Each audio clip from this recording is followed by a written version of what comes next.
ouverture, les cours ont repris à Kidal. Hier, le gouverneur de la région a présidé la cérémonie d'ouverture en présence de tous les acteurs de l'éducation. On en parle dès le début de ces 13 heures. L'association Al-Karama au chevet des réfugiés est déplacée de retour à Tombouctou. Elle a distribué environ 100 tonnes de céréales avec le concours du commissariat à la sécurité alimentaire. Et puis sur la scène internationale, Berlin accueille ce mercredi un sommet sur l'Ukraine auquel participent également la France, la Russie et l'Ukraine. Il s'agit d'évaluer la mise en œuvre des accords de Minsk. C'est le sommaire de ce journal, le développement dans une poignée de secondes.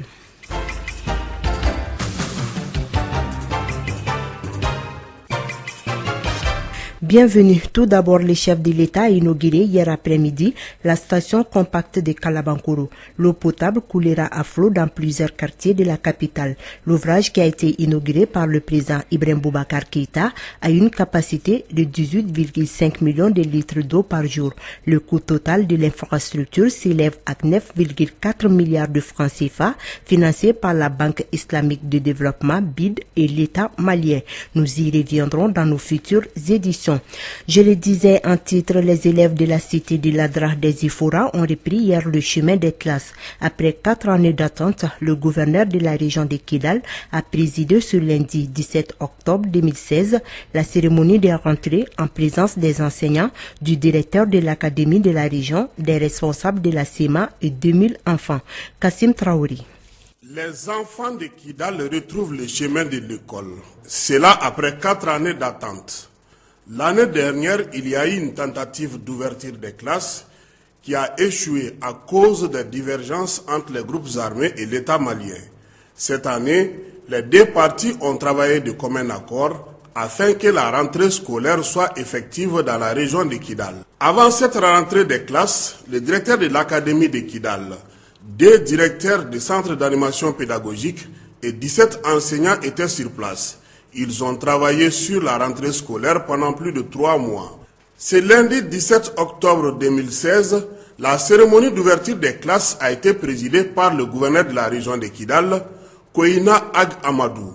Pour lui, cette cérémonie marque l'entente et la paix retrouvée. La région de Kidal compte 62 établissements scolaires, mais seulement une vingtaine sera ouverte cette année scolaire.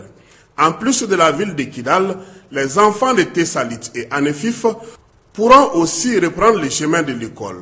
Depuis les affrontements de mai 2014, c'est la première fois qu'une autorité malienne se rende à Kidal et que le drapeau malien soit accepté au cours d'une cérémonie officielle.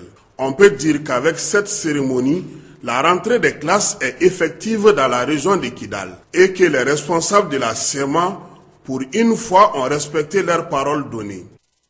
On reste avec vous, Kassim Traoré, pour parler de cette donation de vivres. Les femmes de l'association Al-Karama ont distribué dans la région de Tombouctou 99 tonnes de céréales aux personnes déplacées et réfugiées qui sont de retour dans leurs localités respectives. Cette action s'inscrit dans le cadre du mois de la solidarité et a été possible grâce à un appui du commissariat à la sécurité alimentaire. En venant au chevet des personnes rapatriées et déplacées dans leur région natale, l'association Al-Karama que dirige Mme Zabi Safia Mint Moulaye fait une œuvre utile. Elle a mis à profit le mois de la solidarité pour témoigner leur affection aux déplacés rapatriés de retour dans la région de Tombouctou et Taoudeni. Cette opération de grande envergure a suscité un engouement auprès des bénéficiaires qui ont salué l'action. 90 tonnes de céréales ont été distribuées généreusement. La localité d'Assidna a eu 10 tonnes, Agoni 10 tonnes, Diouéwina 7 tonnes, Imawatan 6 tonnes et 66 tonnes pour la seule ville de Tombouctou. C'est en partenariat avec le commissariat à la sécurité alimentaire que cette activité a pu se tenir. Elle est aussi le lancement d'une longue série de remises de céréales qui va se poursuivre dans les régions de Gao, Menaka, Kidal et le district de Bamako. Car il y a encore à Bamako des déplacés qui ne sont pas retournés dans leur région d'origine. A signaler que la cérémonie de lancement s'est effectuée en présence des autorités politiques et administratives de la région de Tombouctou.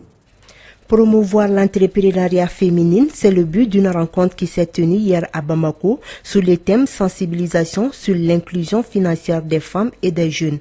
Elle est organisée par l'Organisation internationale de la francophonie en partenariat avec l'association Joquebed.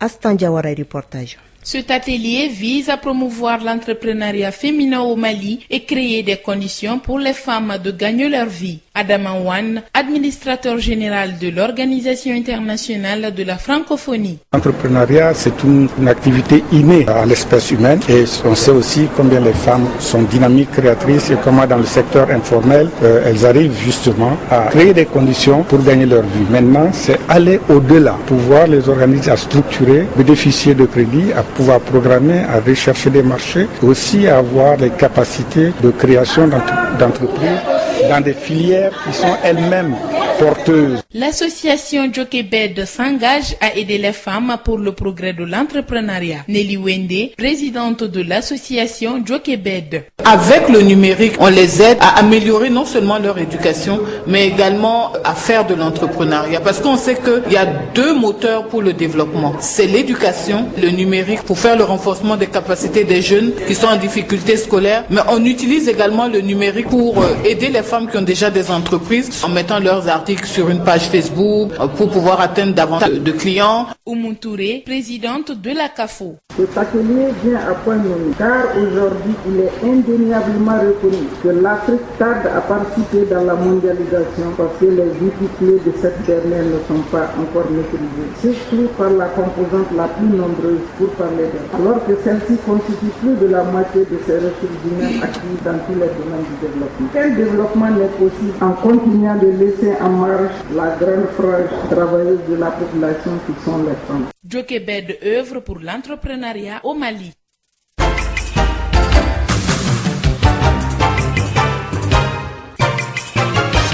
13h passées de 7 minutes, voyons à présent ce qui se passe à l'étranger. Berlin accueille ce mercredi un sommet sur l'Ukraine auquel participent également la France, la Russie et l'Ukraine.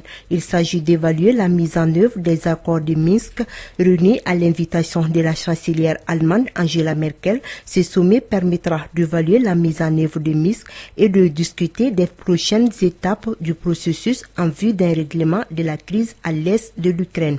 C'est mardi 18 octobre au siège de l'UNESCO à Paris, le Conseil exécutif a formellement adopté une résolution sur Jérusalem-Est portée par plusieurs pays arabes et vivement contestée en Israël. Le texte déjà approuvé en commission la semaine passée a provoqué un tollé en Israël où le gouvernement a suspendu ses relations avec l'organisation.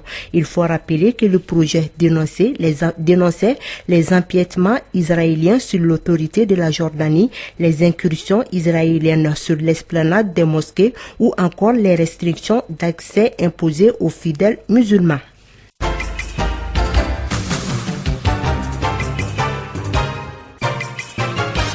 Retour à l'actualité nationale à Bamako s'est ouvert ce matin une formation sur la communication du PRAPS Mali, projet régional d'appui au pastoralisme au Sahel. Elle vise à partager la stratégie et les plans d'action du PRAPS Mali, à informer les participants sur les cycles des projets financés par la Banque mondiale et accueillir les avis et les amendements sur le document de stratégie. Écoutons Abdul Wahab Diarra, coordinateur du projet PRAPS Mali. Le PRAPS Mali, c'est le projet régional d'appui au pastoralisme au Sahel.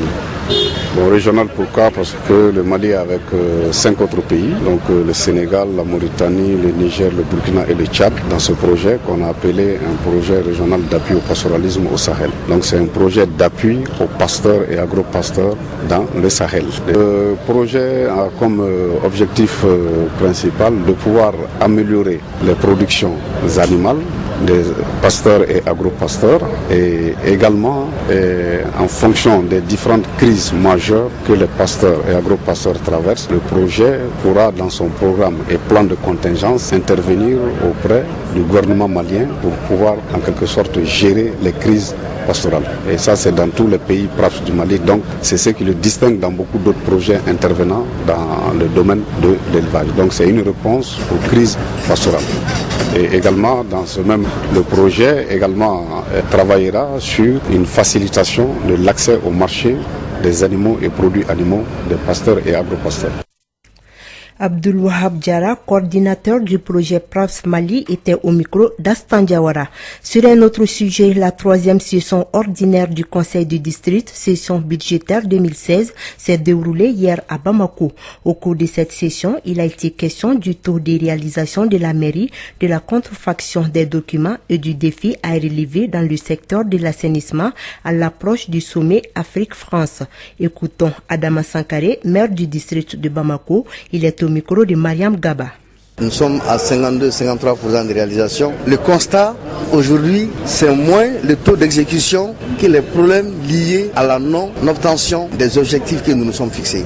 Nous avions demandé aux syndicats de s'impliquer davantage afin que les réalisations aillent à un niveau maximal. Nous avons constaté une évasion fiscale énorme au niveau des recettes parce que les tickets de marché sont contrefaits, les vignettes sont contrefaits, les droits de traverser, les tickets qui servent à les payer sont contrefaits. Tout cela nous a amené à beaucoup de contentieux qui sont encore en train d'être gérés par les tribunaux. En 2017, nous avons beaucoup d'investissements prévus parce qu'avec le sommet Afrique-France, pour nous, c'est la fête du développement. Mais nous sommes en train de nous battre déjà pour la réalisation des ports secs, des gares routières. Nous sommes en train d'aller vers la reconstruction du marché rose. Et l'État vient effectivement d'appuyer l'électrification de la ville de Bamako par le système d'éclairage intelligent, même à agir contre l'insécurité. C'est partout, il y a l'obscurité, il y a l'insécurité. Ensemble, nous devons relever les défis. Ce n'est pas seulement la collectivité, c'est la collectivité, l'État et les citoyens qui doivent travailler en synergie afin que les défis soient relevés. Adama Sankare, maire du district de Bamako. La section de l'Alliance pour la solidarité au Mali, ASMA CFP, de la commune 6 du district de Bamako, a un nouveau siège. Le bâtiment a été inauguré hier lundi par le président du parti, en présence de quelques membres du bureau exécutif national. Ce siège permettra à la section d'avoir un cadre de concertation, de rencontre, de mobilisation et de travail. Après avoir coupé le ruban symbolique, Soumeil Boubé Maïga n'a pas caché sa satisfaction. Il est au micro d'André Traoré. C'est d'abord un sentiment de fierté parce que nous sommes un tout jeune parti, même si beaucoup parmi nous sont de vieux militants. Le parti a connu une expansion rapide, assez importante et qui se concrétise, comme on le voit, par l'effort qui est fait par les militants eux-mêmes pour se doter d'un cadre de travail, d'un cadre de rassemblement, d'un cadre de mobilisation. En l'occurrence, un siège en commune 6, venant après les sièges que nous avons inaugurés dans notre commune, en particulier dans le cercle de quartier, dans le district de Bamako, dans notre commune. C'est un message de mobilisation, d'engagement, de rassemblement et surtout de proximité avec les populations. Parce que je pense que la politique n'a pas d'autre sens que celui qui consiste à être au service des gens et à aider les gens à se prendre en charge eux-mêmes autour de convictions que nous partageons, autour d'idéaux aussi que nous partageons. Et nous essayons d'être un instrument de réalisation d'un certain nombre d'objectifs qui peuvent rassembler la majorité des Maliens et d'objectifs qui peuvent contribuer à ce que le progrès économique et social soit accessible à la majorité des citoyens. Soumeilou Boubé Maïga, président du parti Alliance pour la solidarité au Mali, ASMA. La deuxième session de formation de la Voix de l'Amérique, VOA, à l'endroit des journalistes maliens se poursuit. Qu'est-ce que c'est qui a dominé les échanges de cette deuxième journée au Moundamili? Cette deuxième journée de formation a mis l'accent sur l'organisation personnelle du travail qui constitue l'élément essentiel pour un bon journaliste. Bert Kleiman, consultant à la Voix de l'Amérique. J'essaie de faire la formation sur l'organisation personnelle pour accomplir, pour que chaque personne, ou journaliste, ou gestion de la radio, peuvent contrôler leur temps et contrôler leur attitude et contrôler ce qu'ils veulent faire, la planification de leur travail. Parce que si on ne fait pas de la planification, si on ne fait pas des contrôles du temps, on ne peut rien accomplir. Beaucoup d'autres modules seront également dispensés au cours de cette formation. la gestion des radios. Avec ça, je vais enseigner des méthodes, par exemple l'analyse SWOT, pour analyser sa position actuelle, ses puissances et ses faiblesses de l'organisation, et aussi le positionnement, où est-ce qu'on est vers les concurrents dans le marché, et puis comment faire un plan pour le futur. Ces différents éléments constituent une importance capitale pour une meilleure gestion des radios.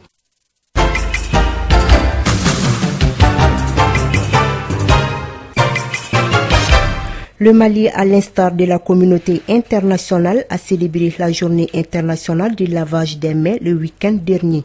Le thème retenu cette année est « Faire du lavage des mains au savon une habitude ». À cette occasion, une cérémonie a été célébrée dans le village de Djalakorodji par l'Association malienne pour la sauvegarde du bien-être familial en collaboration avec WaterAid. Astan Diawara reportage. Il s'agissait au cours de cette cérémonie de faire du lavage des mains une pratique dans la commune rurale de Djalakorodji dans le but de mieux prévenir les maladies. Alassane Maïga, directeur de WaterAid. Les recherches menées au niveau international démontrent que la pratique de lavage des mains au savon contribue à réduire de plus de 45% l'incidence des maladies diarrhéiques. Il convient de rappeler que le lavage des mains au savon est capital pour la prévention des infections néonatales et infantiles. Il permet de réduire de 90% la charge microbienne. C'est un geste simple, efficace et peu coûteux qui sauve des vies. D'après la présidente de l'Association malienne pour la sauvegarde du bien-être familial, Amasbif, la non-pratique du lavage des mains constitue un facteur important de transmission des germes responsables des maladies. Aminata Touré. Le lavage des mains avec l'eau et le savon est les moyens les plus efficaces pour prévenir les maladies telles que la maladie à virus Ebola qui a sévi à côté de nous, la poliomyélite, la grippe, le trancome et les infections de la peau. Ça constitue un réel problème de santé publique dans les pays en développement. Elles sont à l'origine de 4% de tous les décès et 5% des incapacités. Ce geste de WaterAid et l'Amasbif est salué par le maire de Djalakorodji, Oumar Guindo. Nous apprécions la présence de l'ONG AMAF et son partenaire, l'ONG britannique WaterAid, pour leur initiative de célébrer la journée mondiale du lavage des mains au savon dans notre commune. La population de Djalakorodji, par ma voix, s'engage à laver les mains avec du savon régulièrement et à chaque moment critique pour diminuer les infections et rester en bonne santé pour mieux contribuer au développement de la commune. Des matériels sanitaires ont été remis par les deux ONG aux populations de Djalakorodji. C'est sur cette note sanitaire que se referme cette édition, la deuxième de Clédou Info. Grand merci à vous qui nous suivez depuis Angoulême à Ségou.